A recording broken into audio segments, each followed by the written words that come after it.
Seperti diketahui, Indonesia menjadi tuan rumah pada ajang MotoGP Indonesia 2022. Rara Istiani Wulandari dipercaya untuk memodifikasi hujan dengan teknologi tradisional. Sadar jika tak semua orang percaya dengan yang ia lakukan, Rara mengatakan bahwa ini adalah bentuk ikhtiar alternatif. Kompas.com sempat menemui Rara Istiani Wulandari pada Jumat 18 Maret 2022 siang. Letak tanda pawang hujan adalah di bagian utara sirkuit, dekat pintu masuk utama yang diberi nama julukan Gerbang Hijau.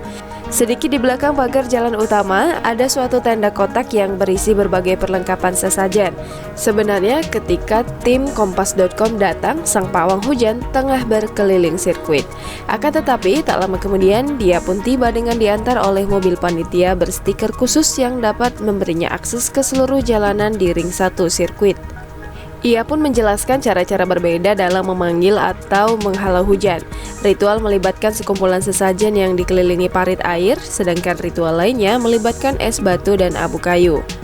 Rara pun berharap bisa membuat cuaca pada balapan hari Minggu tak akan seterik siang hari di sekitar kompleks sirkuit Mandalika dalam sepekan terakhir. Rara juga mengaku terlibat sejak tes pramusim. Namun, ia mulai untuk mengawasi sirkuit Mandalika sudah sejak 1 Maret lewat jarak jauh. Dia bahkan mengatakan langsung diminta mendatangkan hujan pada tanggal 9 hingga 11 Maret demi membantu mendinginkan lintasan yang baru diaspal ulang. Rara sendiri menyadari tak semua orang akan percaya dengan profesinya. Ia pun mengomentari potensi tudingan miring yang bisa dilayangkan kepada seorang pawang hujan.